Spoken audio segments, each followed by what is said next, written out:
Welcome to another episode of Russian Hate Speech, where we break down the Kremlin's latest lies against the West. In August 2025, Russian propagandists continued to push narratives about Western weakness and division, Europe's complete dependence on the United States, and Donald Trump's alleged willingness to make a deal with Russia, which, according to them, is being blocked by European and Ukrainian leaders. At the same time, they spread the thesis of Ukraine's doom, the futility of its initiatives, and that the only realistic option to accept a neutral buffer status on Moscow terms.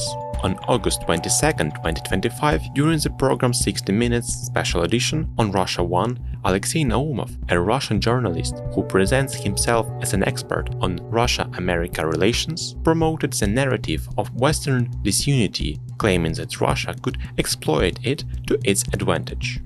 The beauty of the situation, the complexity of the situation lies in the fact that Donald Trump has no tools when it comes to the leaders of the European Union. Donald Trump understands Vladimir Putin, and we understand him. He would like to make a deal with us, a deal regarding Ukraine as well, but he will not be able to force the European Union and Ukraine to comply with this deal. They will say no, and he has no instruments to pressure them into doing it. This Russian narrative seeks to portray Europe as an obstacle to peace and Trump as willing to compromise with Russia but powerless against supposedly rebellious allies. Later, in the same broadcast, another expert, Sergei Luzyanin, professor at GIMO and the Higher School of Economics, promoted the idea of Europe's lack of independence and its humiliated dependence on the United States. In fact, though behavioral motivation after the Oval Office, Europe is trying to compensate for the absence of its subjectivity in relations with the United States.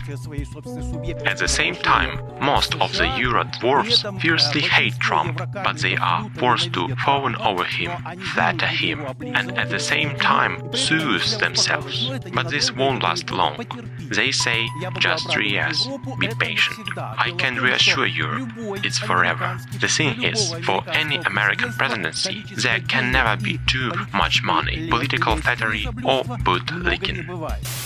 Through this rhetoric, propagandists try to depict European states as weak and subservient, with no real agency outside US control. In the same program of 60 Minutes Special Edition, Alexander Bobrov, head of the Diplomatic Studies Department at the Institute of Strategic Studies and Forecasts, promoted the idea that Trump will indeed ready for agreements with Russia, but Europe and Ukraine allegedly sabotaged them. Donald Trump came to Alaska to negotiate with Virtuoso, where everything was strictly regulated, strictly according to the notes. They reached agreements.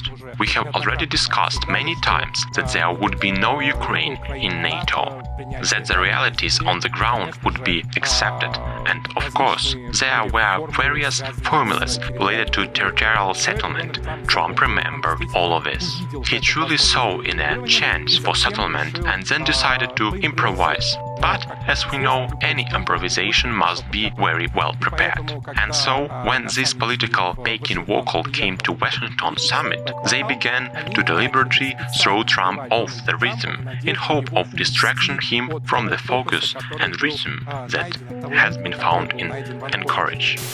Through statements like this, Russian federal channels attempt to create the impression that peace was within reach, but Europe and Ukraine deliberately derailed it, shifting blame for Moscow to the West.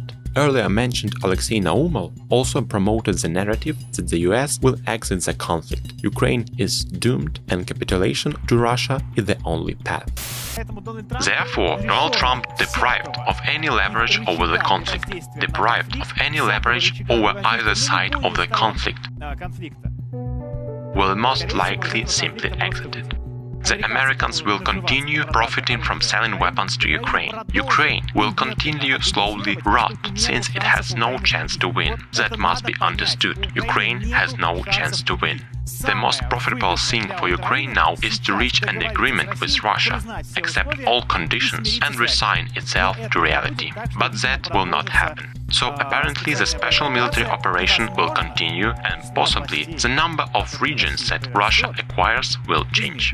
We'll see. This is a direct promotion of surrender, reinforcing Moscow's demand that Ukraine accept defeat and territorial losses. On August 28th, in 16-minute special edition on Russia 1, Spiridon Kilinkarov, a former Ukrainian MP and now pro-Russian politician, stated that Ukraine's security initiatives are meaningless and that the negotiations are impossible. Regarding the Ukrainian delegation and the Zelensky statement that security guarantees will be signed this or next week, well, maybe, but these are security guarantees to Zelensky sees them. This is not even the beginning of the process. This is just the starting position that Ukraine wants to declare. And this is not yet the beginning of dialogue. Let's put it this way. When someone insists on a personal meeting between Putin and Zelensky, there are not even the slightest prerequisites for this. The negotiation table, which everyone talks so much about, is empty. There is no single document on that could be seriously discussed. This is a classic Kremlin narrative, in which Moscow shifts responsibility for the war on the United States to absolve itself of blame and portray Russia as not as the aggressor, but as a victim of foreign games. Such logic justifies the continuation of aggression and aims to undermine Western support for Ukraine. By portraying Kyiv as powerless and unable to influence the situation, Russia once again demonstrates its strategy of trying to undermine Ukraine's legitimacy. Thank you for joining us today. Stay tuned for the next episode of Russian Hate Speech as we continue exposing the Kremlin's war on reality.